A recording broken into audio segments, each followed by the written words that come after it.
আমাদের চ্যানেলে নতুন নতুন পর্ব গল্প পড়তে ও দেখতে চ্যানেলটি সাবস্ক্রাইব করে রাখুন।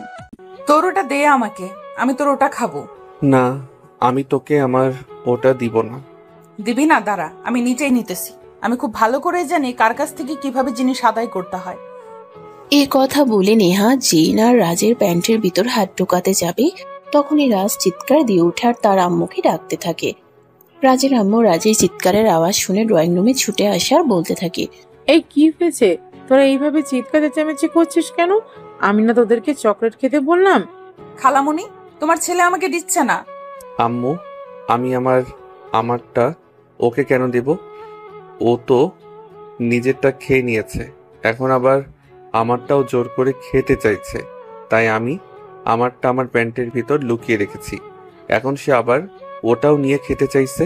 হায় আল্লাহ, তুমি এই বদমাইশগুলোর থেকে আমাকে রক্ষা করো। চকলেট কিনা আবার প্যান্টের ভিতর লুকিয়ে রাখতে হয়? তোরা ভালো হবি কবে? কিন্তু নেহা কারোর কোনো কথাই শোনে না। সে চিৎকার করেই চলেছে, রাজার প্যান্টের ভিতর থেকে চকলেট বের করে দিতে হবে। আর এরকম চিৎকার চেঁচামেচি শুনে বাড়ির সবাই সেখানে এসে উপস্থিত হয়ে গেছে, কিন্তু কেউ নেহাকে কোনোভাবে বোঝাতে পারছে না। আর এদিকে রাজও তার চকলেট দিবে না। এভাবে চিৎকার চেঁচামেচি করতে করতেই প্রায় ঘন্টাখানেক সময় কেটে গেল। সবাই নেহাকে অনেক করে বোঝানোর চেষ্টা করলো, দোকান থেকে অন্য চকলেট এনে দিতে বলল, কিন্তু সে কারোর কোনো কথাই শুনবে না, তার ওটাই চাই। তাই সবাই মিলে রাজকে অনেক বুঝিয়ে সুঝিয়ে রাজের থেকে চকলেটটা নিয়ে নেহার হাতে তুলে দেয়। নেহাও তখন হাসতে হাসতে চকলেট নিয়ে সেখান থেকে চলে গেল। আর এদিকে রাজ নেহাকে মনে মনে হাজারটা গালি দিতে লাগলো। এই মেয়েটার জন্যই যত সমস্যা। এই মেয়েটার নিজেরটাও খাবে, আবার আমারটাও খেয়ে নিবে যাবে। আল্লাহ কেন যে এই মেয়েটাকে বারবার আমাদের বাড়িতে পাঠায় সেটাই বুঝতে পারছি না। যখনই আমাদের বাড়িতে আসবে তখনই কোনো না কোনো একটা সমস্যা ঘটাবেই। এটা যেন এই মেয়েটার নিত্যদিনের অভ্যাস হয়ে গেছে। অপরদিকে নেহার রাজের থেকে চকলেট ছিনিয়ে নিয়ে ড্রয়িং রুমে সবার সামনে বসে আরাম করে চকলেট খাচ্ছে। এগুলো রাজ দেখছে আর হিংসেতে জ্বলে পুড়ে মরছে। এগুলো আর নিতে পারে না, তাই সে তার আম্মুর কাছে গিয়ে কান্না করতে করতে বলে, নেহা কবে যাবে এই বাড়ি থেকে? তখনই তার আম্মা একটু বিরক্ত প্রকাশ করেন আর বলতে থাকেন, নেহা তো কিছুদিনের জন্যই এখানে বেড়াতে আসে, তাহলে এতে এত বিরক্ত হওয়ার কি আছে? তাছাড়া নেহা রাজের চাইতে বয়সে ছোট, তাই নেহা একটু দুষ্টুমি করতেই পারে। তাই বলি কি আজকে এই বিষয়টা নিয়েও মাথা ব্যথা দেখাতে হবে নাকি?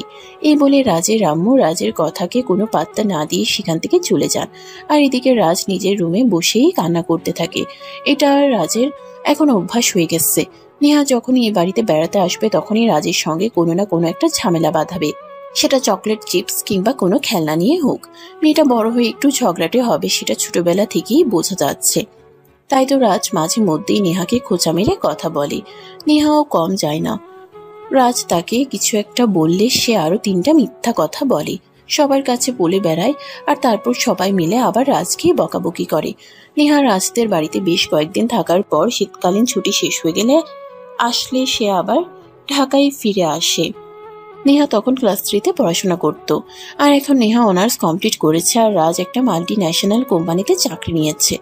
রাজ এখন বর্তমানে তার ফ্যামিলি নিয়ে চট্টগ্রাম শহরে থাকছে। রাজ যেহেতু পড়াশোনা শেষ করে চাকরি বাকরি করছে, তাই ফ্যামিলি থেকে তার জন্য মেয়ে দেখা হচ্ছিল, কিন্তু কোনোভাবেই মেয়ে পছন্দ হচ্ছিল না।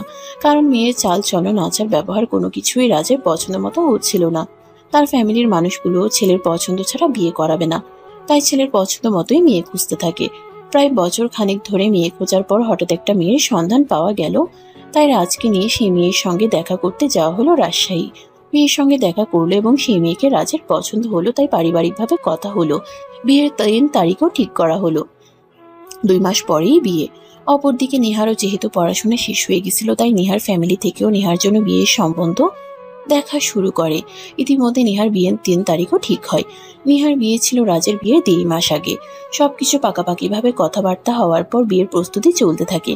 তাই রাজের ফ্যামিলির সবাইকে নেহার বিয়েতে ইনভাইট করা হয়। তারা বিয়ের 3 দিন আগে ঢাকায় চলে আসে। ইতিমধ্যে বিয়ের আমেজ শুরু হয়ে গেছে। বাড়ির একমাত্র মেয়ের বিয়ে বলে কথা। রাজ নেহাদের বাড়িতে এসেই নেহার সঙ্গে দেখা করতে চলে গেল। নেহা তখন তার বন্ধুদের সঙ্গে নিজের রুমে বসে আড্ডা দিচ্ছিল। নেহাকে দেখে রাজ বলতে লাগে, কিরে শাকচুন্নি, কেমন আছিস? আর কার ঘাড় মটকাতে যাচ্ছিস? দেখ, একদম ভালো হবে না বলে দিচ্ছি। তুই আমাকে শাকচুন্নি বলছিস কেন? আমাকে দেখতে কি শাকচুন্নির মতো লাগে? হ্যাঁ, তোকে দেখতে তো একদম শাকচুন্নির মতোই লাগে। তাহলে তোকে আর কি বলবো? শাকচুন্নিকে তো শাকচুন্নি বলতে হবে। দেখ, একদম ভালো হবে না বলে দিচ্ছি। এসেছিস ভালো কথা, ভদ্রভাবে থাকতে পারলে এখানে থাক, তা না হলে তোর এখানে থাকার প্রয়োজন নেই। এখান থেকে চলে যা। ও মা, সেটা তুই বললেই হবে নাকি? তোর কথাতেই চলে যাব নাকি? তোর বিয়ে খেতে এসেছি, বিয়েতে খাবো দাবো আনন্দ করব, আর তারপর দেখব কোন ভদ্রলোক তোকে বিয়ে করতে আসে।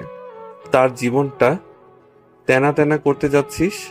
এই বলে রাজ একটা শয়তানি মার্কা হাসি দিয়ে নেহার বান্ধবীদের মাঝখানে এসে ধপাস করে বসে পড়ে। তখনই নেহার এক দুষ্টু বান্ধবী বলতে থাকে, নেহা, যাই বলিস না কেন, ছেলেটা কিন্তু হেভি হ্যান্ডসাম আছে। ও তাই নাকি? তাহলে এক কাজ কর, ওকে বিয়ে করে ফেল, তোর সঙ্গে মানাবে ভালো। আরে না ভাই, তোর বান্ধবীদের মতো মেয়েদেরকে আমার বিয়ে করার কোনো ইচ্ছে নেই। ফ্যামিলি থেকে অলরেডি আমার বিয়ের সম্বন্ধ দেখা হয়েছে, বিয়ের দিন তারিখও পাকা হয়ে গেছে। বিয়ের দিন তারিখ পাকা হয়েছে, কিন্তু বিয়ে তো আর হয়ে যায়নি। তুমি চাইলে আমি কিন্তু তোমাকে একটা চান্স দিতেই পারি। ওমা তাই নাকি? তাহলে তো তোমাকে একবার টেস্ট করে দেখতে হয়। টেস্ট করে দেখবে মানে? তুই কি বলতে চাইছিস? আমি তো কিছুই বুঝতে পারলাম না, একটু খুলে বলতো শুনি। ওসব জানা বোঝা তোর কর্ম নয়, তুই যেটা করছিস সেটাই কর। আমার বিষয়ে তোকে এত জানতে হবে না। আমি তো শুধু তোর জামাইকে নিয়ে ভাবছি, বেচারা তোর সঙ্গে থাকবে কি করে। দেখ, এখন কিন্তু একদম বেশি হয়ে যাচ্ছে। রাজ তখন কোনো কথা না শুনে একটা শয়তানি মার্কা হাসি দিয়ে সেখান থেকে চলে গেল। আর এদিকে নেহার বান্ধবীরা রাজের ব্যাপারে অনেক অনেক প্রশংসা করতে লাগলো নেহার কাছে। এগুলো নেহার মোটেও ভালো লাগছিল না, কারণ সে তো ছোটবেলা থেকেই তার খালাতো ভাইকে চিনে, শয়তানের একটা হাড্ডি। তাই নেহা তার বান্ধবীদের কথায় কোনো পাত্তা না দিয়ে তার বান্ধবীদের কথাগুলো এড়িয়ে গেল। এদিকে দেখতে দেখতে একটা দিন কেটে গেল। আজ নেহার হলুদ সন্ধ্যা, তাই সকাল থেকে বাড়িতে মেহমানরা আসা শুরু করে দিয়েছে। অন্যদিকে হলুদ মেহেন্দি বাটার আয়োজন চলছে। এদিকে দেখতে দেখতে হলুদ দেওয়ার সময় হয়ে আসলো, তাই নেহার আম্মু রাজকে বলে, রাজলক্ষ্মী বাবা, আমার একটা কাজ করতো, ওইদিকে গিয়ে দেখ হলুদ মেহেন্দি বাটা হচ্ছে, ওখান থেকে হলুদের ডালাটা নিয়ে আয় তো, অনুষ্ঠানের সময় হয়ে গেছে, তা না হলে দেরি হয়ে যাবে। রাজ তখন আর কোনো কথা না বলেই হলুদ মেহেন্দির ডালা আনতে চলে যায়। সেখান থেকে যখনই নিয়ে আসতে যাবে তখনই কিছু একটার সঙ্গে হোঁচট খেয়ে রাজ পড়ে যেতে চায়, আর তখনই হলুদের ডালাটা উল্টে গিয়ে পুরো হলুদটা তার মুখে এসে লাগে। রাজ তখন কোনো রকমে তার মুখ থেকে হলুদটা সরিয়ে নিয়ে বাটিটা রাখে, আর তারপরে তাড়াতাড়ি করে মুখটা ধুতে চলে যায়। সে পানির কল ছেড়ে পানি দিয়ে মুখটা ধুয়ে তারপর আসে, কিন্তু হলুদের দাগ তখনও তার সারা মুখে লেগেছিল। হলুদের ডালাটা এনে গায়ে হলুদের আগে, আর তখন নেহা সেখানে উপস্থিত ছিল। নেহা তখন তাকে দেখে বলতে লাগে, কিরে, তোর মুখে হলুদের দাগ আসলো কোথা থেকে? আমি দিয়েছি, তাই এসেছে। মানে আজ বিয়ে আমার, আর তুই তোর গায়ে হলুদ দিয়েছিস মানে? দেখ, একদম মেজাজ খারাপ করিস না। হলে তোর ডালাটা নিয়ে আসতে গেছিলাম, তখনই হোঁচট খেয়ে পড়ে গিয়ে আমার মুখে হলুদ এসে পড়েছে, তো আমি কি করব? তুই কি কোনো কাজের মানুষ? তোকে দিয়ে কোনোদিনও কোনো একটা কাজ ভালোভাবে করানো গিয়েছে? তাহলে এখন কিভাবে করানো যাবে? যাই হোক, কোনো প্রয়োজন নেই, চুপচাপ এখান থেকে চলে যা। যাচ্ছি, তোর এখানে থাকতে আসিনি। এই বলিয়ে রাজ মুখটাকে একটা ভেঙচি মেরে সেখান থেকে চলে গেল। এদিকে নেহার গায়ে হলুদের অনুষ্ঠান শুরু হয়ে গেল।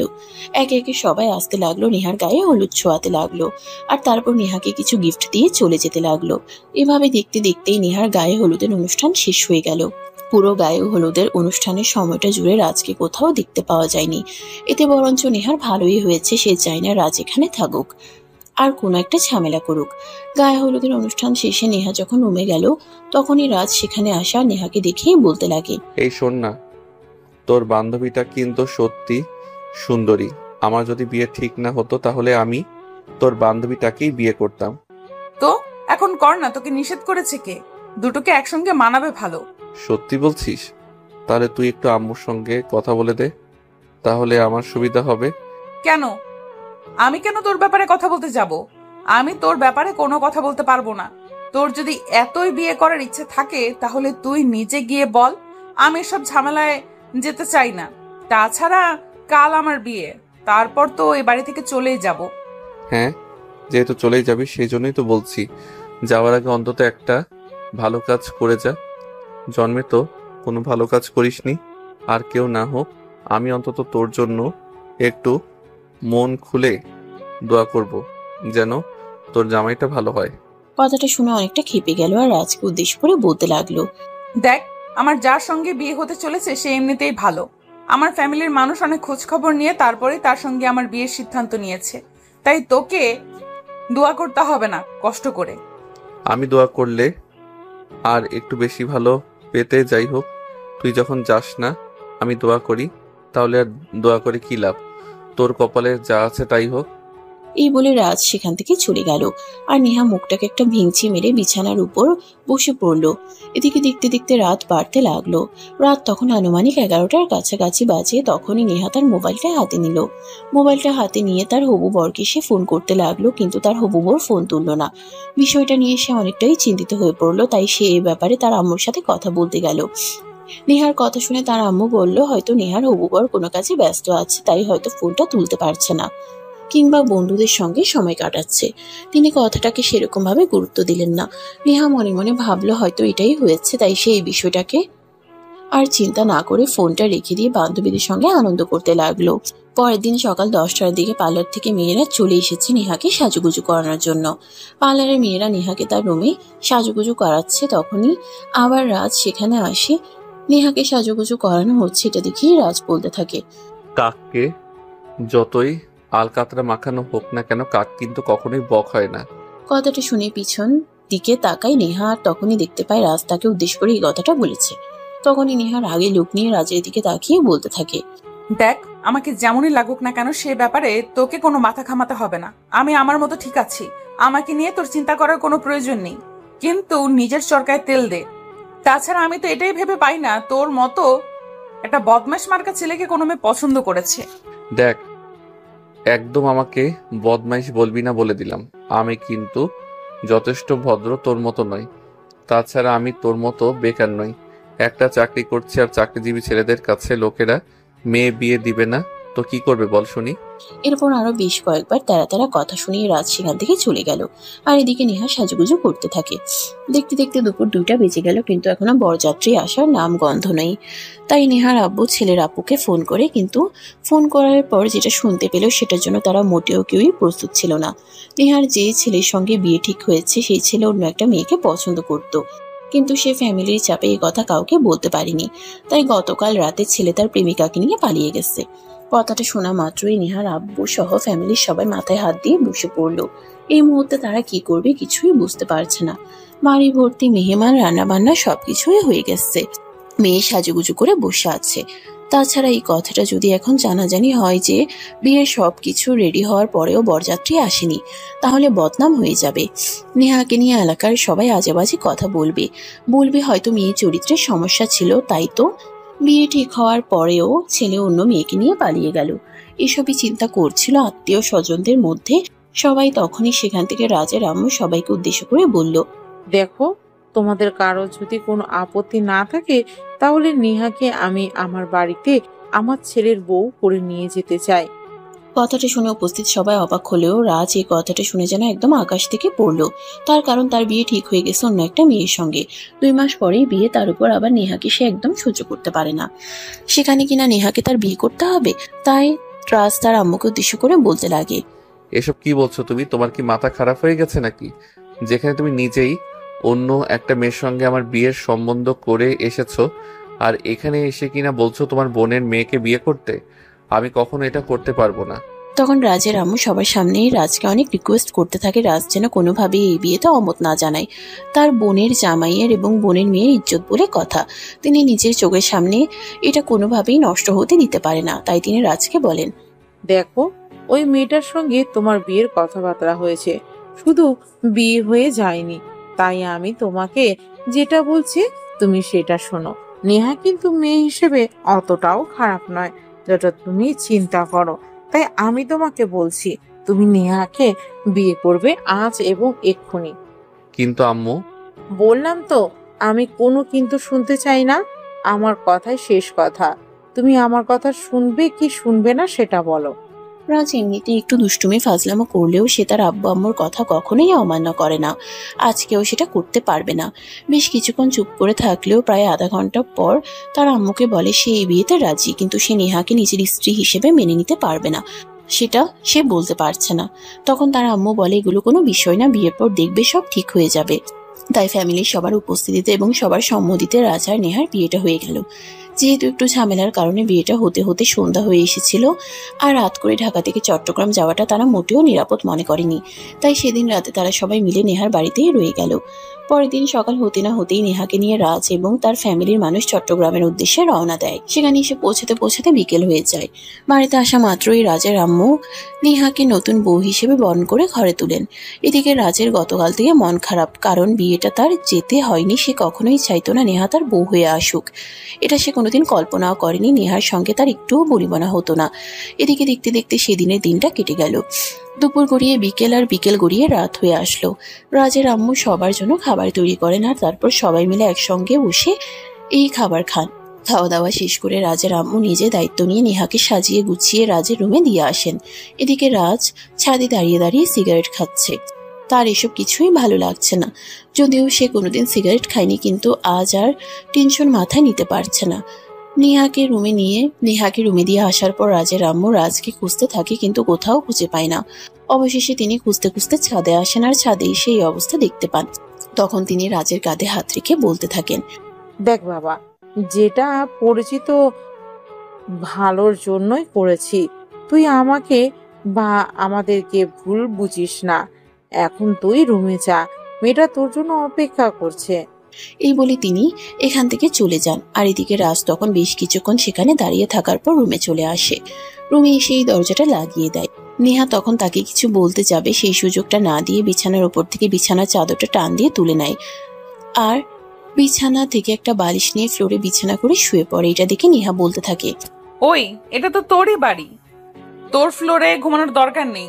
তুই বিছানায় শো, আমি ফ্লোরে ঘুমাই। ভাব দেখানোর কোনো প্রয়োজন নেই। তুই বিছানায় ঘুমা, আমি ফ্লোরে ঘুমাতে পারবো। আর একটা কথা বলে রাখি, ভুল করেও আমার ধারে কাছে ঘেঁষার চেষ্টাও করবি না। আমার বয়েই গেছে তোর সাথে যেতে। তুই কি রণবীর সিং মনে করিস নাকি যে আমি তোর সান্নিধ্য পেতে যাব? এরপর আর কোনো উত্তরের অপেক্ষা না করেই নেহা বিছানাতে শুয়েই ঘুমিয়ে পড়ল। আর এদিকে রাজ ফ্লোরে ঘুমিয়ে পড়ে। মাঝরাত্রিরে নেহার হঠাৎ করেই খুব জোরে বাথরুম চাপলো। নেহা রুমের লাইট জ্বালিয়ে ঘুমাতে পারেন না, তাই লাইট অফ করে ঘুমিয়েছিল। সে অন্ধকারে বিছানা থেকে নামতে রাজের উপর হুড়মুড় করে পড়ে গেল। তখনই রাজ চিৎকার করে বলতে লাগে, ও মা গো, বাবা গো, মরে গেলাম গো। জলহস্তি কোথা থেকে আসলো? এই চুপ কর, তুই জলহস্তি কাকে বলছিস? আমি তোকে লাইট অফ করতে বলেছিলাম, তাই বলে কি তুই সবগুলো লাইট অফ করে ফেলবি নাকি? ডিম লাইটটা তো জ্বালিয়ে রাখতে পারতি, তাহলেই তো এখন আমাকে আর এই পরিস্থিতির সম্মুখীন হতে হতো না। এই বলে নেহা কোনো রকমের সুইচ বোর্ড খুঁজে বের করে আর লাইট অন করে। তারপর ওয়াশরুমে চলে যায়। এদিকে রাজ পেটে প্রচন্ড ব্যথা পেয়েছে। নেহা বিছানা থেকে নেমেই রাজের পেটের উপর পা দিয়েছিল, তাই রাজ আস্তে আস্তে উঠে বসে আর তারপর টেবিলের উপর থেকে গ্লাসটা নিয়ে এক গ্লাস পানি খায়। এদিকে নেহা বেশ কিছুক্ষণ পর ওয়াশরুম থেকে বের হয়ে এসে রাজের দিকে না তাকিয়ে বিছানায় শুয়ে পড়ল আর ঘুমিয়ে পড়ল। এদিকে রাজ ঘুমাতে পারছে না, তার পেটে খুব ব্যথা করছে। সারা রাত সে এভাবে বসিয়ে বসিয়ে কাটিয়ে দিল। আর এদিকে বেলা রাজের আম্মু রাজ আর নেহাকে ঘুম থেকে ডেকে তুলে আর তারপর ডাইনিং টেবিলে গিয়ে সবাইকে একসঙ্গে নাস্তা করতে বলে। নেহা ঘুম থেকে উঠে ফ্রেশ হয়ে নিল আর রাজ তখন ওখানেই বসে আছে। এটা দেখে নেহা বলতে লাগলো, কিরে তুই এখন এখানে বসে আছিস কেন? নাস্তা করবি না নাকি? তুই খাবার খেতে এসেছিস, তুই গিয়ে খাবার খাবি। আমার সঙ্গে কোনো কথা বলবি না। তোর কোনো কথা শুনতে ইচ্ছে করছে না। তুই আমার চোখের সামনে থেকে সর।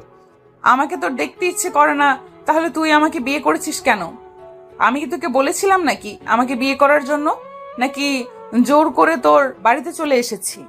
এই দেখ, কে দেখে কি হয়েছে সেটা তুইও ভালো জানিস আর আমিও ভালো জানি। তাই আমার সঙ্গে কোনো কথা বলিস না, মেজাজ খারাপ করিস না। নেহা তখন মুখটাকে একটা ভেঙচি মেরে রাজের কথার কোনো উত্তর না দিয়ে সেখান থেকে সোজা ডাইনিং টেবিলে চলে গেল। ডাইনিং টেবিলে যেতেই রাজের আম্মু তাকে জিজ্ঞাসা করতে থাকে রাজ কেন ডাইনিং টেবিলে আসেনি, রাজ কি নাস্তা করবে না নাকি? নেহা তখন রাজের আম্মুকে উত্তর দেয়, দেখো খালামণি, ছেলেটা তোমার, তাই তোমার ছেলের ব্যাপারে আমাকে কোনো কিছু জিজ্ঞাসা করবে না। তোমার ছেলের ব্যাপারে যদি কোনো কিছু জানতে হয় তাহলে তুমি নিজেই গিয়ে জেনে নিও। দেখো নেহা, একদম ছেলে মানুষই করো না। তোমাদের দুজনেরই বিয়ে হয়েছে আর দুজনেই প্রাপ্তবয়স্ক, তাই নিজেদের মধ্যে ম্যাচুরিটি আনার চেষ্টা করো। বাচ্চামিগুলো বাদ দাও। আমাকে কেন বলছো এগুলো? তোমার ছেলেকে কিছু বলতে পারো না? বাই দ্য ওয়ে, এখন নাস্তা খেতে দিবে কিনা সেটাই বলো, তা না হলে আমি চলে যাচ্ছি। এই কথা বলেই নেহা সঙ্গে সঙ্গে খাবার টেবিল থেকে উঠে চলে যেতে চাইবে, তখনই রাজের আম্মু তাকে হাত ধরে খাবার টেবিলে বসায় আর তার সামনে নাস্তা বেড়ে দেয়। নাস্তা খেতে থাকে নেহা, আর এদিকে রাজের আম্মু রাজকে ডেকে আনতে যায়। তিনি রুমে গিয়ে দেখতে পান রাজ পেটে হাত দিয়ে বসে আছে। তারপর তিনি রাজকে জিজ্ঞাসা করেন কি হয়েছে। তখন রাজ সবকিছুই খুলে বলে। রাজের কথা শুনে তিনি নিজের রুমে চলে যান আর তারপর একটা ট্যাবলেট নিয়ে রাজের হাতে তুলে দিয়ে বলেন এটা খেয়ে নিতে, তাহলে কিছুক্ষণের মধ্যেই পেটের ব্যথা সেরে যাবে। এই বলে তিনি রুম থেকে বের হয়ে চলে যান। আর এদিকে রাজ ট্যাবলেটটা খেয়ে কিছুক্ষণ বিছানায় শুয়ে বিশ্রাম করতে থাকে। দেখতে দেখতে নিমিষের মধ্যেই পেটের ব্যথা উধাও হয়ে গেল, তাই সে ফ্রেশ হয়ে নাস্তা করে। এরপর দেখতে দেখতে আরো 2 দিন চলে গেল। সেদিন সকালবেলা ঘুম থেকে উঠেই রাজ ফ্রেশ হয়ে নাস্তা করে অফিসে যাওয়ার জন্য তৈরি হয়ে গেল। নেহা সবে মাত্র ঘুম থেকে উঠেছে, রাজকে তৈরি হতে দেখে এসে সে বলতে লাগলো, কিরে কই যাচ্ছিস? আমি কই যাচ্ছি? এই কৈফিয়ত কি তোকে দিতে হবে নাকি? দিতে হবে না মানে? অবশ্যই দিতে হবে, কারণ আমি তোর বিয়ে করা বউ। তুই যা কিছুই করিস না কেন সবকিছুর কৈফিয়ত আমাকেই দিতে হবে। দেব না আমি তোর কাছে কৈফিয়ত। এমনিতেই আমার জীবনটাকে ঝালাপালা করে দিয়েছিস, এখন আবার এত কথা বলতে আসছিস আমার চোখের সামনে থেকে।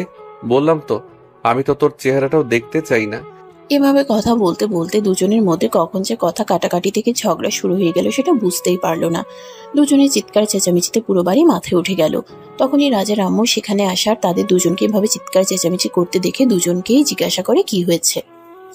মেহা তখন পুরো বিষয়টা মুখে খুলে বলে আর সবকিছু শুনে রাজার আম্মু রাজকে বলতে থাকে নেহা যা বলেছে একদম ঠিক কথাই বলেছে।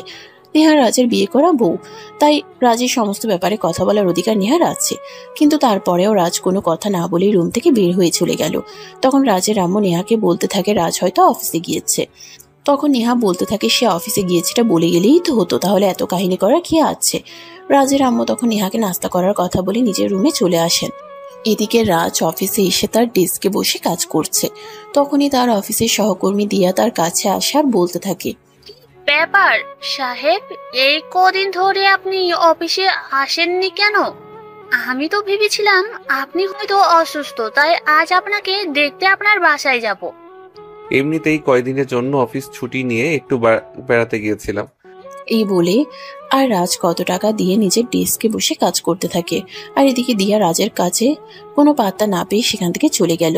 দিয়া বুঝতে পারলো না রাজ কেন এরকম করছে, অন্যদিন তো এমন করে না। কেউ তার সঙ্গে কথা বলতে চাইলে সে আরো 5 মিনিট বাড়িয়ে কথা বলে, কিন্তু আজকে রাজ জিজ্ঞেস করা প্রশ্নটার উত্তরই দিল না। হয়তো তার কিছু হয়েছে, এই চিন্তা করতে করতে দিয়া সেখান থেকে চলে গেল। এভাবে দেখতে দেখতে 2 দিন সময় কেটে গেল। ইতিমধ্যে অফিসে কারোর কাছে না বলা সত্ত্বেও এই কথাটা প্রচার হয়ে গিয়েছে যে রাজ বিয়ে করেছে। তাই অফিসের সবাই মিলে রাজকে ধরে বসলো, তারা রাজের বাড়িতে যাবে এবং রাজের বউয়ের সঙ্গে দেখা করবে। রাজ প্রথমে কোনোভাবেই রাজি হচ্ছিল না নেহার সঙ্গে সবাইকে পরিচয় করিয়ে দিতে, কিন্তু অবশেষে কলিগদের চাপে পড়ে থাকে সবাইকে নিয়ে বাসায় যেতে বাধ্য হতে হলো। অফিস থেকে প্রায় 5-6 জন কলিগ রাজের বাসায় এসেছে। কলিং বেল চাপ দিতেই রাজের আম্মু এসে দরজা খুলে দেয়। সবাই রাজের আম্মুকে সালাম দিয়ে কুশলাদি বিনিময় করে আর ড্রয়িং রুমে এসে বসে। রাজ সবাইকে ড্রয়িং রুমে বসতে দিয়ে নিজের রুমে চলে গেল।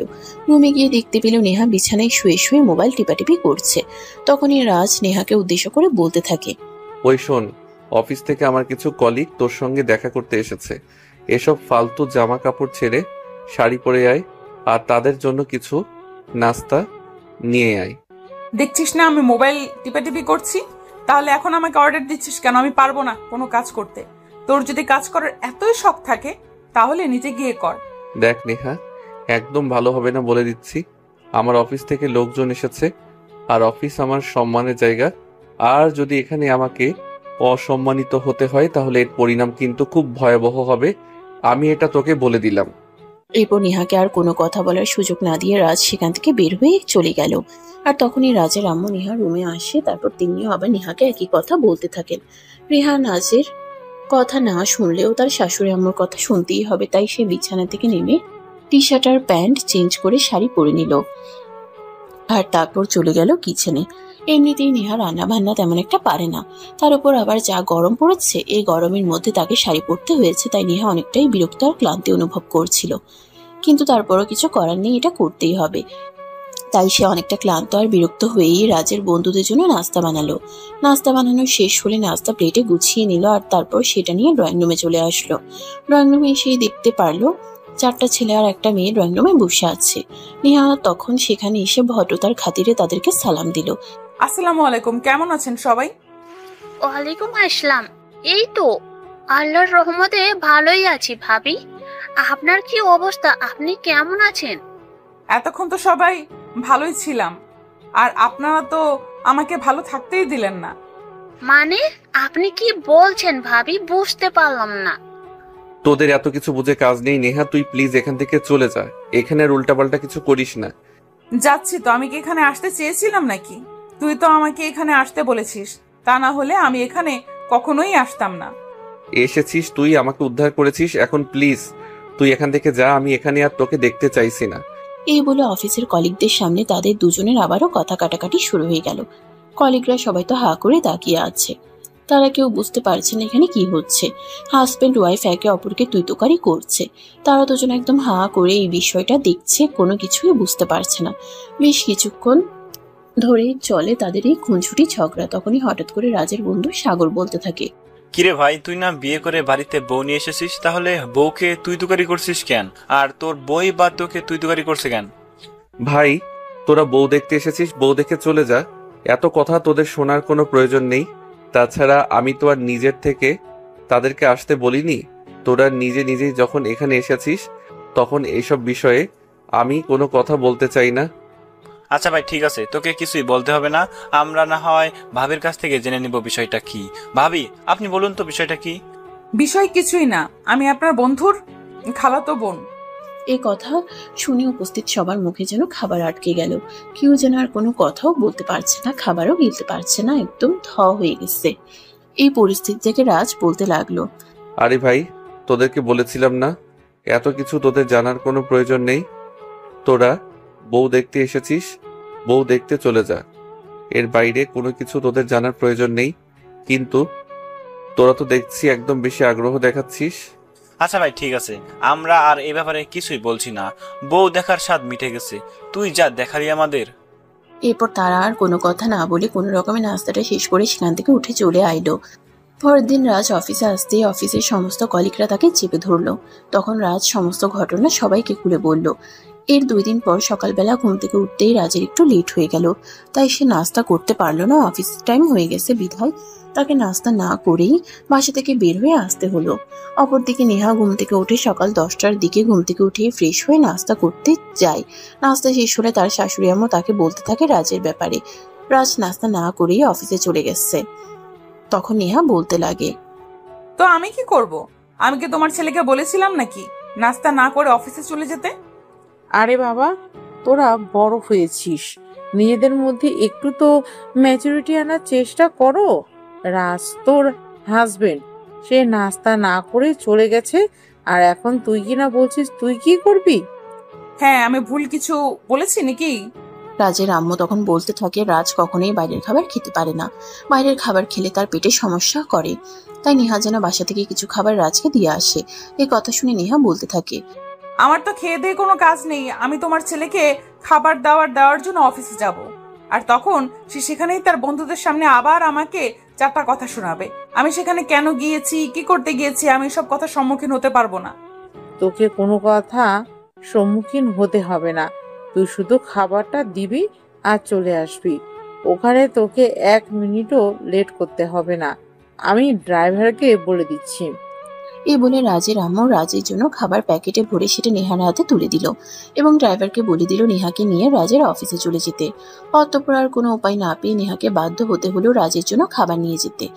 তাই 15 মিনিটের রাস্তা নেহা অফিসে এসে রিসেপশনে রাজের ব্যাপারে জিজ্ঞাসা করে। তখনই রিসেপশনের মেয়েটা ওকে বলে, উনি তো এখানে চাকরি করেন, কিন্তু আপনি কে? রাজ ভাইয়া আপনার কি হয়? আমার বড় ভাই হয়, ওনাকে গিয়ে বলেন আমি খাবার নিয়ে এসেছি।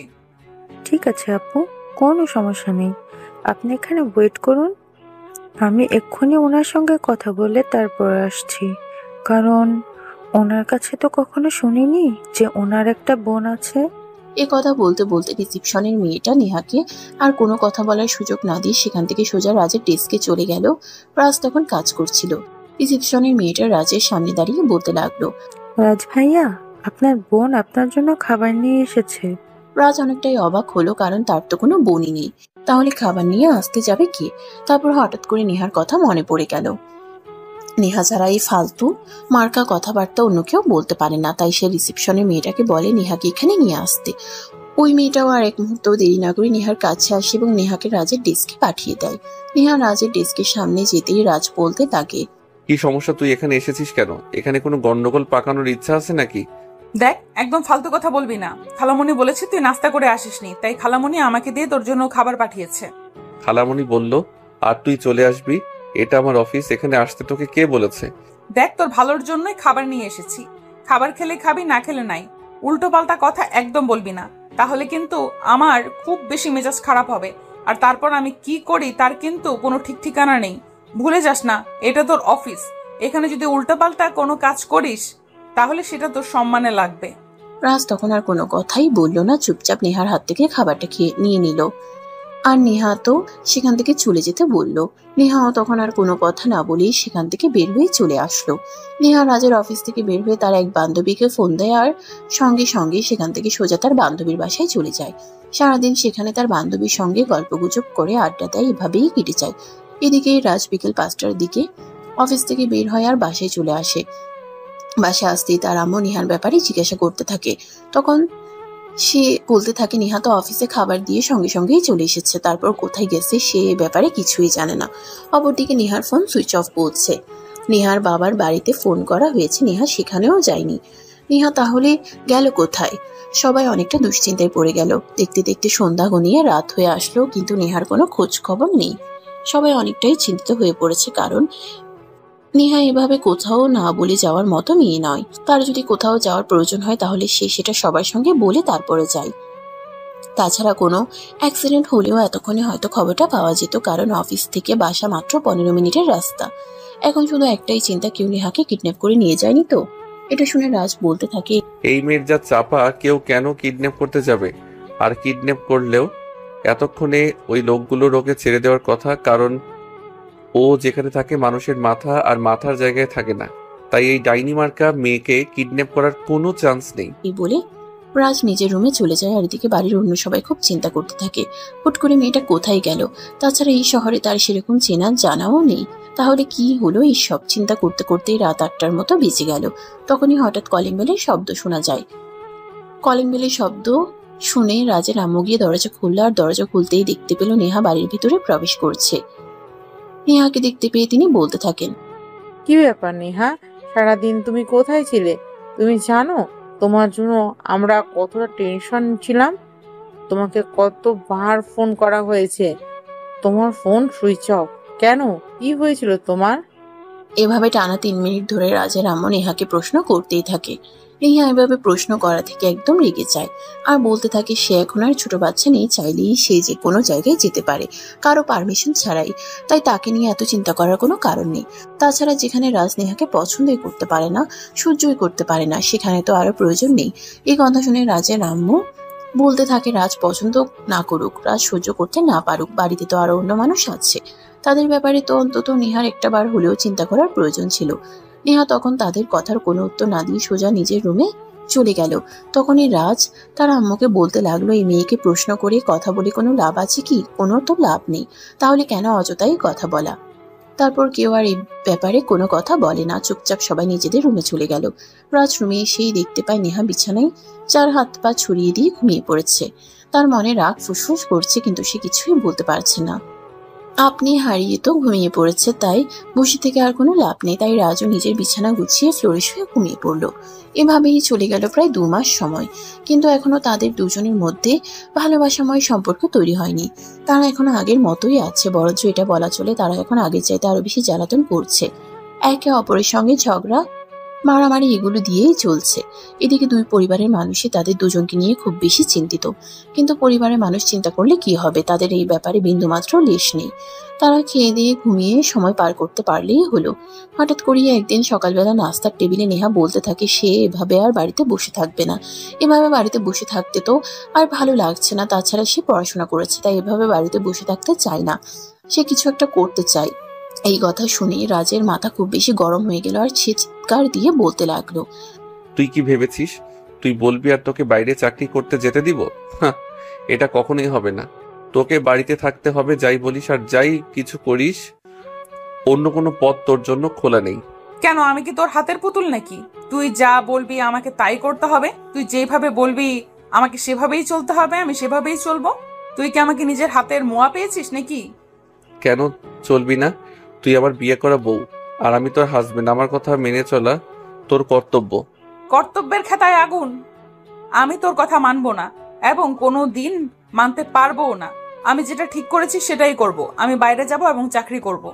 এতদিন থেকে যথেষ্ট স্বাধীনতা দিয়েছি, তুই যদি চাকরি করতে চাস তাহলে তোর এই বাসা থেকে বের হওয়াই বন্ধ। কথাটা শোনা মাত্রই নেহার মেজাজ আরো অনেক বেশি খারাপ হয়ে গেল। সে নাস্তা না করিয়ে খাবার প্লেটটা ছুঁড়ে ফেলে দিল আর সেখান থেকে উঠে রুমে চলে গেল। এমন অবস্থায় উপস্থিত সবাই অনেকটাই হতবাক হয়ে গেল। কেউ কিছু বুঝতে পারছে না আর ভাবতেও পারছে না। নেহা এভাবে খেপে গিয়ে খাবারের প্লেট ছুঁড়ে ফেলে দিবে এটা কারো কল্পনাতেই ছিল না। তাই আর তখন বাড়ির কারোরই নাস্তা করা হলো না। সবাই যার যার মতো হাত দিয়ে টেবিল থেকে উঠে নিজেদের রুমে চলে গেল। এদিকে রাজ রুমে এসে দেখে নেহা বিছানায় বসে বসে কান্না করছে। এটা দেখে রাজের মেজাজ আরো অনেক বেশি খারাপ হয়ে গেল আর সে চিৎকার করে বলতে লাগলো, এসব কি শুরু করেছিস তুই? তুই মনে মনে কি ভাবছিস? তুই যা চাইবি তোকে তাই করতে দেওয়া হবে? এটা কখনোই সম্ভব নয়। এই বেঁচে থাকতে হলে তোকে আমাদের মতো করে থাকতে হবে এবং আমাদের কথা শুনেই চলতে হবে। যদি তাই হয় তাহলে আমি তোকে এটা বলবো যে আমি এই বাড়িতেই থাকবো না, কারণ যে বাড়িতে আমার কোনো স্বাধীনতা থাকবে না, আমার কথার কোনো গুরুত্ব থাকবে না, সেই বাড়িতে থাকার কোনো প্রয়োজন আমি মনে করছি না। কথাটা বলে আর এক মুহূর্ত দেরি না করে আলমারি থেকে নিজের সমস্ত কাপড় চোপড় বের করে নেহা আর তারপর সেগুলো লাগেজে গুছিয়ে তখনই বাড়ি থেকে বের হয়ে যায়। আর এই ব্যাপারটা বাড়ির কেউই জানতো না। নেহা যখন রাগ করে খাবার টেবিল থেকে চলে যায় তখন সবাই নিজেদের রুমে চলে গিয়েছিল। অপরদিকে রাজ অনেক বেশি রেগেছিল, তাই সে নেহাকে একটাবার আটকানোর চেষ্টা করেনি। নেহা যখন তাদের বাড়িতে এসে পৌঁছায় তখন দুপুর হবে হবে এমন সময়। বাড়িতে এসে কলিং বেল চাপ দিতেই তার আম্মু এসে দরজা খুলে আর তাকে দেখেই বলতে থাকে, কি ব্যাপার নেহা, হঠাৎ করে ফোন না দিয়ে কোনো খবর না জানিয়ে চলে এলি যে? আর রাজ কোথায়? রাজ আসেনি তোর সঙ্গে? ওরে বাবা রে বাবা, বাড়িতে এসে ঘুরতে পারলাম না, আমাকে হাজারটা প্রশ্ন করা শুরু করে দিয়েছো। আমি এখানে আসলেই যে আমার সঙ্গে কাউকে আসতে হবে এরকমটা কোনো হাদিসে লেখা আছে নাকি? আমি এখানে একা এসেছি, আমার সঙ্গে কেউ আসেনি। ভালো লাগলে আমাকে বাড়িতে থাকতে দেবেন, না হলে সোজাসুজি মুখের ওপর না বলে দেবেন, আমি এই বাড়ি থেকে চলে যাব। নেহার আম্মু তখন খুব ভালোভাবেই বুঝতে পারে নেহা প্রচন্ড পরিমাণে ক্ষেপে আছে। এই মুহূর্তে তাকে কোনো কিছু বলা ঠিক হবে না, আর কোনো কিছু বললেও এতে হিতে বিপরীত হতে পারে, তাই তার সঙ্গে কথা না বলে থাকাই বলো। নেহা লাগেজটা ড্রয়িং রুমে রেখে সোজা নিজের রুমে চলে গেল আর দরজা বন্ধ করে দিল। নেহা বাড়িতে আসার পরপরই নেহার আম্মু রাজের আম্মুকে ফোন দেয় আর কি হয়েছে সেটা জানতে চায়। রাজের আম্মু তখন সবকিছুই নেহার আম্মুকে খুলে বলে। নেহার আম্মু তখন বোনের সঙ্গে আরো বেশ কিছুক্ষণ কথা বলে ফোনটা কেটে দেয় আর মনে মনে ভাবতে থাকে এখন এই মুহূর্তে নেহাকে কোনো কিছুই বলা যাবে না, কারণ তার মাথা গরম আছে। এই মুহূর্তে তাকে কোনো কিছু বললে সে কারোর কোনো কথাই শুনবে না। তার চাইতে বরং এটাই ভালো হয় যে সে একটু একা একা থাকুক, নিজেকে শান্ত করুক, তারপর না হয় কথা বলা যাবে। এদিকে দেখতে দেখতে সন্ধ্যা হয়ে আসলো, কিন্তু নেহা রুম থেকে বের হচ্ছে না, তাই তার আম্মু তাকে ডাকতে আসে। প্রায় বেশ কিছুক্ষণ পর নেহা রুম থেকে বের হয়, তারপর নিচে যায়। তখন তার আম্মু ঠান্ডা মাথায় তাকে জিজ্ঞাসা করে কি হয়েছে। তখন সে কোনো কথাই বলে না। বেশ কিছুক্ষণ সময় ধরে জিজ্ঞাসা করতে করতে সে বলে, আমি আর ওই বাড়িতে যাচ্ছি না, আমাকে ওই বাড়িতে যাওয়ার কথা বলে কোনো লাভ হবে না, আমি এখানেই থাকবো আর আমার মতো করে কিছু একটা করব। নেহার কথা শুনে তার আম্মু তাকে আর কিছুই বলল না। তিনি মনে মনে ভাবলেন এখন হয়তো রাগ কমেনি, তাই আগে রাগ কমুক, তারপর না হয় বুঝিয়ে বলা যাবে। এর 2 দিন পর সকালবেলা নেহা রেডি হয়ে বাসা থেকে বের হচ্ছে। তার আম্মু তখন কিচেনে ছিল। নেহাকে দেখতে পেয়ে তিনি বলতে লাগেন, কি ব্যাপার নেহা, কোথাও যাচ্ছ নাকি? হ্যাঁ, তোমাকে তো বলেছিলাম আমি চাকরি করব, তাই চাকরির ইন্টারভিউ দিতে যাচ্ছি। নেহা, এরকমটা না করলেও পারতে, কারণ তোমার শ্বশুর বাড়ির আর্থিক অবস্থা এতটাও অবনীত হয়নি যে তোমাকে চাকরি করে খেতে হবে। তারা তোমাকে ভরণ পোশাক দেওয়ার মতো যথেষ্ট ক্ষমতা রাখে। কিন্তু নেহা তখন তার আম্মুর কোনো কথা না শুনিয়ে বাসা থেকে বের হয়ে চলে গেল ইন্টারভিউ দেওয়ার জন্য। ওয়েটিং রুমে বসে আছে প্রায় 2 ঘন্টা যাবৎ। বসে থাকতে থাকতে নেহা একদম বিরক্ত হয়ে গেছে, আর ভালো লাগছে না, মন চাইছে এখনই উঠে গিয়ে 2-1টার মাথা ফাটিয়ে ফেলতে। ঠিক তখনই ইন্টারভিউ রুম থেকে নেহাকে ডাক দেওয়া হলো। নেহা রুমের ভিতরে গেল, তখনই ইন্টারভিউ নিতে থাকা অফিসার নেহাকে বলে, মিস নেহা, আপনি জানেন ইতিমধ্যে আমরা আরও বেশ কয়েকজনের সঙ্গে কথা বলেছি, কিন্তু কাউকে আমাদের সেভাবে পছন্দ হয়নি, তাই আমরা কাউকে সিলেক্ট করতে পারিনি। এখন আপনি আমাদের একটা কথা বলুন, আপনি আমাদের এখানে চাকরি করবেন কিনা? চাকরি করার জন্যই তো এখানে এসেছি, তাই নয় কি? হ্যাঁ, সেটা তো জানি, কিন্তু তারপরও আপনাকে যেটা বলার সেটা হলো, আমাদের এখানে চাকরি করতে হলে মূল কথা হলো ডিসিপ্লিন মেনটেন করতে হবে। আপনি কি সব কিছু মেনটেন করে চলতে পারবেন? হ্যাঁ অবশ্যই, কেন পারবো না। ঠিক আছে, তবে আর একটা কথা, আমাদের ডিপার্টমেন্টে আমরা যেই লোকটাকে নিয়েছি তাকে কিন্তু আমাদের এমডি স্যারের সঙ্গে মাঝে মধ্যে অফিসের বাইরে আউটিংয়ে যেতে হবে। কেননা স্যার যখন কোনো মিটিংয়ে যান তখন তিনি মিটিং শেষ করে সেখানকার কাজকর্ম শেষ না করেই চলে আসেন, তাই ওই কাজগুলো আপনাকেই করতে হবে। ঠিক আছে, তাতে আমার কোনো সমস্যা নেই, আমি করতে পারবো। অতঃপর অফিসারের সঙ্গে কথা বলা শেষ করে নেহার চাকরি কনফার্ম হয়। 30,000 টাকা স্যালারি ধরা হয়। আর তারপরে নেহা বাসায় চলে আসে। তখন আনুমানিক দুপুর 12টার কাছাকাছি বাজে।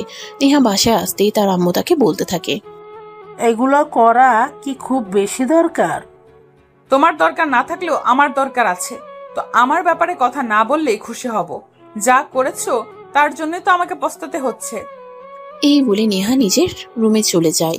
আর এদিকে নেহার আম্মু মনে মনে ভাবতে থাকে, মেয়েটা কেন এরকম? সে তো নিজে একজনকে পছন্দ করে বিয়ে করতে চাইছিল, কিন্তু সেই ছেলে তো তাকে ঠকিয়ে অন্য একটা মেয়েকে বিয়ে করে নিয়েছে। এখন ফ্যামিলি থেকে তাকে বিয়ে দেওয়া হয়েছে, কিন্তু সে কেন এই বিয়ে মেনে নিতে পারছে না? এই কথা বলে তিনিও নিজের রুমে চলে যান। আর এদিকে সকালবেলা ঘুম থেকে উঠে নেহা অফিসে যাওয়ার জন্য তৈরি হয়। অফিসে এসেই তার বসের সঙ্গে দেখা হয়ে যায়। তার বস তাকে কাজ বুঝিয়ে দিল, আর সে কাজ করতে লাগলো। দেখতে দেখতে 1 সপ্তাহের মতো সময় চলে গেল। ইতিমধ্যে রাজের আম্মু অনেকবার নেহাকে ফোন করেছে ঢাকায় ফিরে যাওয়ার জন্য, কিন্তু সে পরিষ্কার জানিয়ে দিয়েছে সে আর কোনোভাবেই ঢাকায় ফিরে যাবে না। ইনফ্যাক্ট আর রাজের সঙ্গে কোনো সম্পর্ক রাখবে না। এতে যা হবার হোক, সে কোনো কিছুরই তোয়াক্কা করে না। এই বলে সে ফোন কেটে দেয়। প্রায় 10 দিন পরেই হঠাৎই নেহার অফিসের বস নেহাকে নিজের কেবিনে ডেকে নেয় আর বলে পরের দিনই নেহাকে বসের সঙ্গে একটা জরুরি কাজে ঢাকায় যেতে হবে। নেহাও যেতে রাজি হয়, কারণ চাকরি নেওয়ার আগে সে এরকম কথা শুনেছে, তাই এখন আর রাজি না হয়ে উপায় নেই।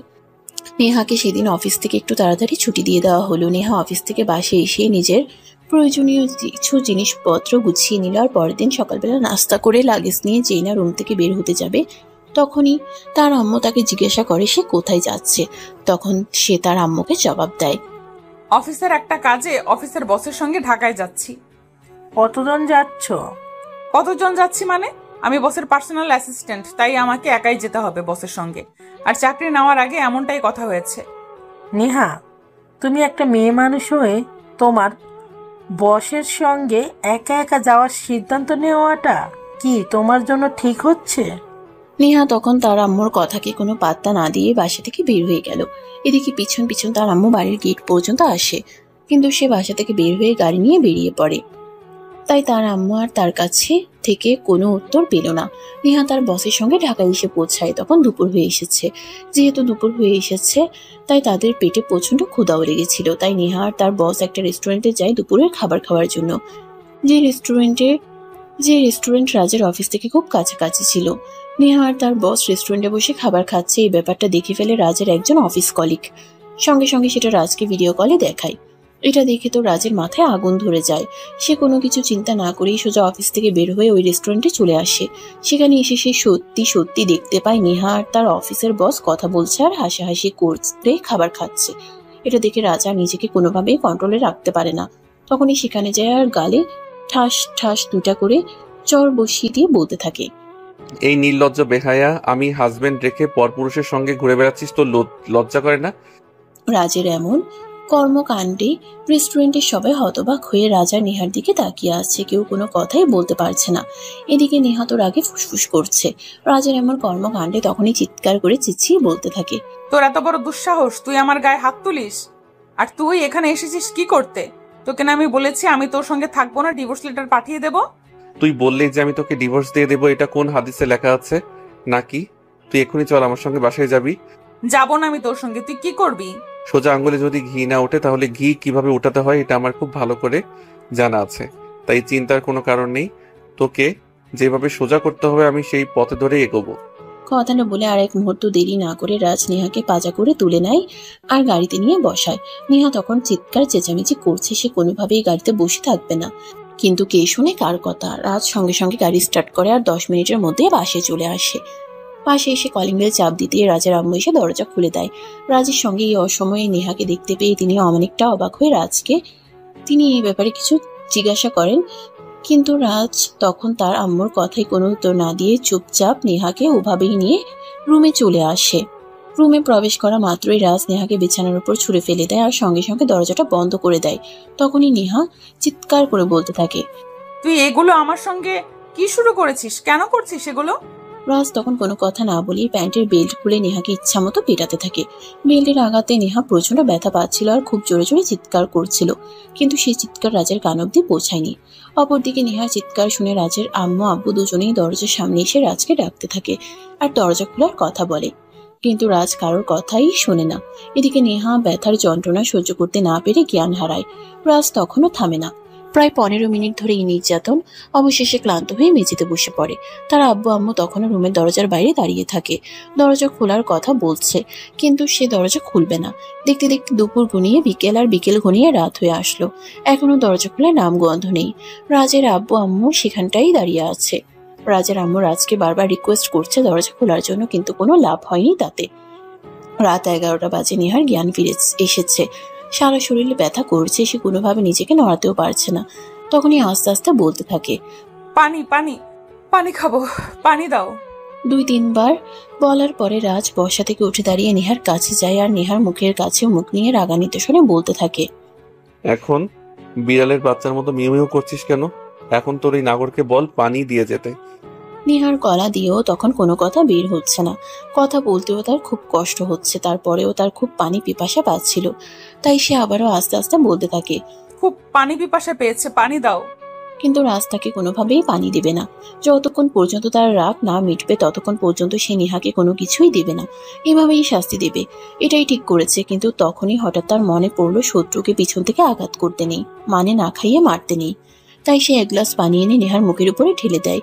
কিছুটা পানি নেহার মুখের ভিতরে যায় আর নেহার গলাটা একটু ভিজে। তারপর চলে যায় প্রায় ঘন্টা খানেক সময়। ইতিমধ্যে নেহার শরীরে মোটামুটি একটু শক্তি ফিরে এসেছে, তাই নেহা বলতে থাকে, আমাকে আমার আম্মুর বাড়িতে দিয়ে আসো, আমি এখানে আর এক মুহূর্তও থাকবো না। তুই থাকবি, তোর ঘাড়েও থাকবে। তুই এখানে যেভাবে থাকতে পারিস ওই ব্যবস্থাটাই আমি আজ থেকে করব। তোকে একটু বেশি স্বাধীনতা দিয়ে ফেলেছিলাম, তাই তুই আমাকে রেখে অন্য নাগরের সঙ্গে এভাবে খোলামেলা ঘোরার সাহস পেয়েছিস, তা না হলে পেতি না।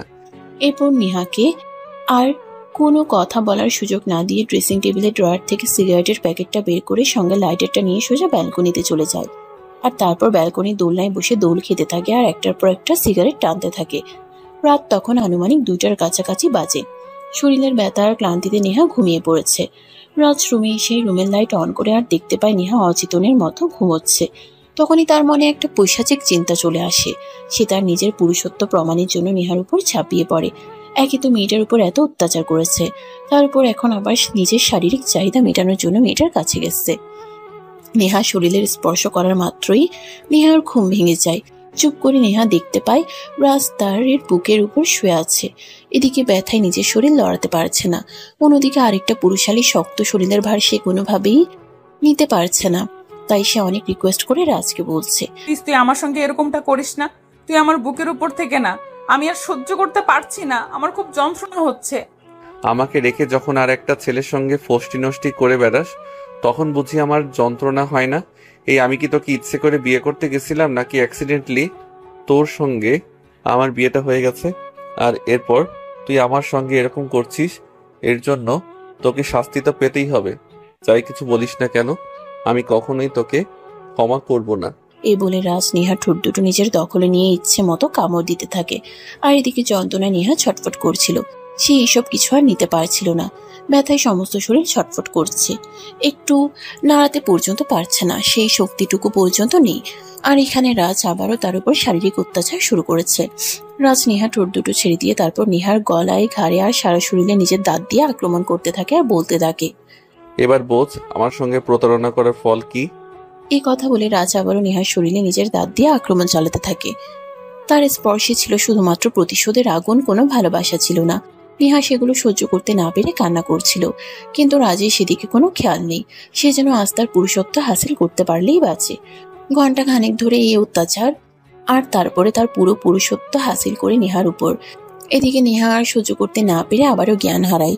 রাজ নিজের পুরুষত্ব ঘাটানো শেষ হলে সোফায় শুয়ে ঘুমিয়ে পড়ে। পরের দিন সকাল 10টায় নেহার জ্ঞান ফিরে ঘুম ভেঙে এসে দেখতে পায় তার শরীরে কাপড়ের ছিটে ফুটোটুকুও নেই। সারা শরীর একদম উন্মুক্ত, আর এমন অবস্থাতেই সে বিছানায় উপর পড়ে আছে। তখনই চোখ যায় রাজের উপর। নিশ্চিন্তে ঘুমাচ্ছে, যেন কিছুই হয়নি। একদম অবশ শিশুর মতো হয়ে আছে, যেন ভাজা মাছ উল্টে খেতে জানে না। এগুলো দেখে নেহার শরীর রাগে খচখচ করছে, আর রাজের প্রতি ঘৃণায় গা ঘিনঘিন করছে। অনেক কষ্ট করে নেহা নিজের শরীরটাকে বিছানা থেকে উঠালো। তারপর আস্তে আস্তে কোনো রকমে আলমারি থেকে এক সেট কাপড় বের করে ওয়াশরুমে ঢুকে গেল। প্রায় 2 ঘন্টা ধরে শাওয়ার নিল। তারপরেই ওয়াশরুম থেকে বের হলো। আর ঠিক তখনই রাজার আম্মু আবারও রুমের দরজার সামনে দাঁড়িয়ে নক করতে থাকে। নেহা আস্তে আস্তে কোনো রকমে নিজের শরীরটাকে সামলে নিয়ে দরজাটা খুলে দেয়। আর তখনই রাজের আম্মু রুমের ভিতরে প্রবেশ করে। নেহাকে এমন অবস্থায় দেখতে পেয়ে রাজের আম্মু নেহাকে জড়িয়ে ধরে চিৎকার দিয়ে কেঁদে দেয়। হায় আল্লাহ, এটা কি হলো? আমার ছেলেটা এত বড় অমানুষ হতে পারে? এটা তো আমি কোনো দিনই কল্পনা করতে পারিনি। এখন আমি আমার বোনের কাছে কি জবাব দিব? এই বলে চিৎকার করে কান্না করতে থাকে। আর এদিকে মায়ের চিৎকারের শব্দ শুনে রাজের ঘুম ভেঙে যায়। ঘুম ঘুম চোখে উঠে দাঁড়িয়ে বলতে থাকে, আম্মু তুমি এখানে কিভাবে এসেছো? কথাটা শোনা মাত্রই রাজের আম্মু পিছনে ফিরে তাকিয়ে দেখতে পায় রাজ ঘুম থেকে উঠেছে। আর তখনই তিনি রাজের গালে ঠাস ঠাস করে কয়েকটা চর বসিয়ে দিয়ে বলতে থাকেন, অসভ্য ইতর কুলাঙ্গার, তোকে আমি এই দিনের জন্য বড় করেছি। তুই আজ যেটা করেছিস এর জন্য আমি তোকে কোনো দিন ক্ষমা করব না।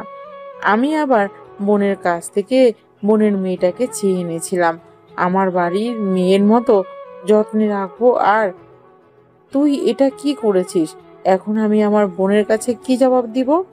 ও তাই বুঝি, তাহলে তুমি ওকে জিজ্ঞাসা করো ও কোন সাহসে আমাকে রেখে অন্য একটা পুরুষের সঙ্গে রেস্টুরেন্টে যায়।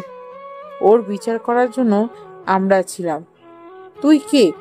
তুই কেন এভাবে মেয়েটাকে আঘাত করলি? জানি না আমার বোন এগুলো জানার পর কি হবে। এই বলে রাজের আম্মু নেহাকে নিয়ে নিজের রুমে চলে যান। আর ক্ষত স্থানে মলম লাগিয়ে দিয়ে নেহাকে কিছু খাবার খাইয়ে তারপর ওষুধ খাইয়ে নেহাকে বিশ্রাম নিতে বলেন। আর এদিকে রাজ তখনও নিজের রুমে বসে আছে আর মনে মনে চিন্তা করছে, আসলে এটা একটু বেশি হয়ে গেল, এরকমটা করা উচিত হয়নি। নেহা তার বাবা মায়ের একমাত্র আদরের রাজকন্যা। বাবা মা অনেক আদর যত্ন করে এইটুকু বড় করেছে, কখনো শরীরে ফুলের আঁচড়টুকু লাগতে দেয়নি। আর সেখানে কিনা সে এভাবে মেয়েটাকে মেরেছে, এটা ভাবতে নিজের প্রতি নিজেরই ঘেন্না লাগছে। এগুলো ভাবতে ভাবতে পুরো 1 প্যাকেট সিগারেট শেষ করে দিয়েছে। দেখতে দেখতে দুপুর হয়ে আসলো। রাজ ফ্রেশ হয়ে রুম থেকে বের হলো। মনে মনে ভাবছে নেহার কাছে যাবে আর গতকালকের রাতে ঘটে যাওয়া ঘটনার জন্য ক্ষমা চাইবে। কিন্তু তার আম্মু নেহাকে যেই রুমে রেখেছে সেই রুমের দরজা বাইরে থেকে তালা দিয়ে রেখেছে, যাতে নেহার আম্মু ছাড়া ওই রুমে কেউ প্রবেশ করতে না পারে। অপরদিকে নেহা রুমে বসে বসে মনে মনে ভাবছে, ভালোবাসার কাছে তো পরাজিত হয়েছিল, তারপর তো ফ্যামিলির ইচ্ছেতে রাজকে বিয়ে করেছে, তাহলে সে কেন রাজের সঙ্গে এরকমটা করেছে? একটা ছেলে হয়ে আরেকটা ছেলের সঙ্গে তার বউকে দেখাটা সত্যি অনেক দুঃখজনক ব্যাপার। তাই নেহা মনে মনে ভাবছে সে রাজের কাছে যাবে আর এই ব্যাপারে ক্ষমা চাইবে। রাজ যদি তাকে ক্ষমা করে দেয় তাহলে সে আর কখনোই এমন করবে না। এভাবে দরজা খুলতে যাবে, এই ভেবে দরজা খুলতে যাবে তখনই দেখতে পায় রুমের দরজা বাইরে থেকে লাগানো। তাই সে আবারও হতাশ মনে নিজের রুমের ব্যালকনিতে ফিরে গেল আর সেখানে বসে বসে আকাশ দেখতে লাগলো। দেখতে দেখতে বিকাল ঘনিয়ে সন্ধ্যা হয়ে আসলো। রাজের আম্মু কোনো একটা কাজে বাইরে গিয়েছিল, সেখান থেকে ফিরে এসে নেহার কাছে গেলেন। নেহা তখন রাজের আম্মুর হাত দুটো ধরে বলতে লাগলো, খালামণি সত্যি আমি খুব বড় ভুল করে ফেলেছি, তোমরা সবাই প্লিজ আমাকে ক্ষমা করে দাও, আর কখনো এমন করব না। তুই কোনো ভুল করিসনি, ভুল করেছে তো আমার হারামজাদাটা।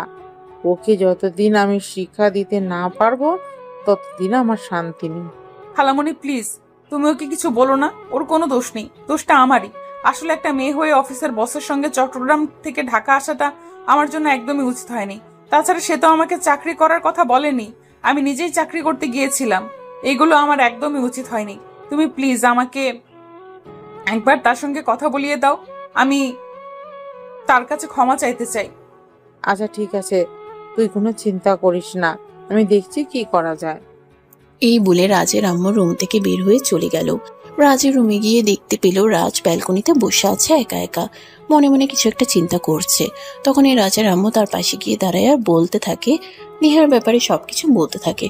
রাজ মনে মনে এটা কল্পনাও করে নিয়ে নেহা তার কাছে ক্ষমা চাইবে। তার আম্মুর এই কথা শুনে রাজ তার আম্মুকে বলে, ভুল তো সেও করেছে, নেহার গায়ে ভাবেই হাত তোলাটা উচিত হয়নি, তাই সে নেহার কাছে ক্ষমা চাইবে।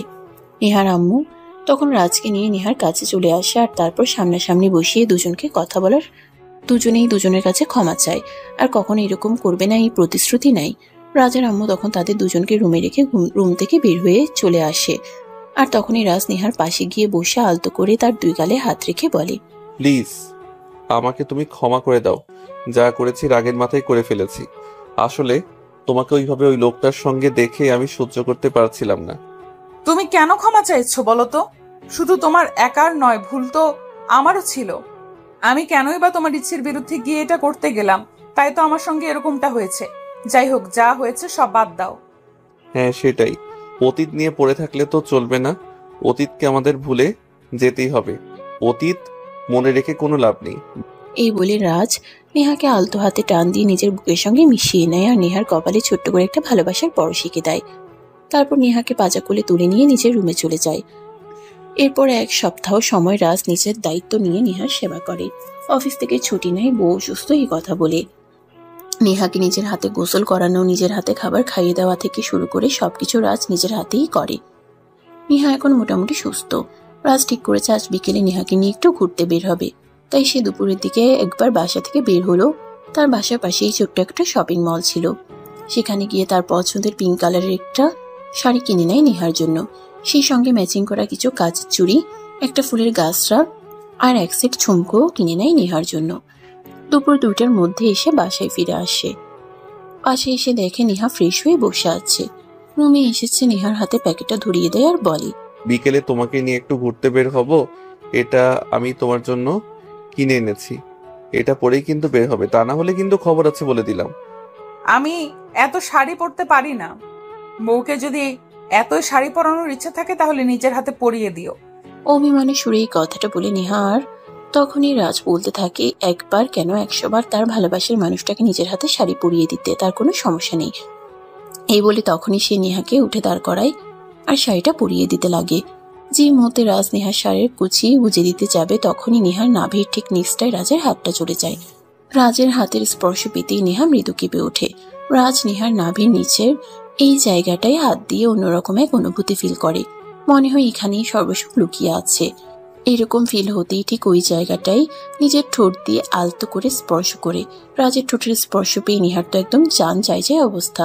নেহা এক কদম পিছিয়ে গিয়ে বলতে থাকে, এই কি করছো তুমি? ওখানে হাত দিতে তোমার লজ্জা করে না? আমার আবার লজ্জা করবে কেন? আমি কি অন্য নারীর শরীরে হাত দিয়েছি নাকি?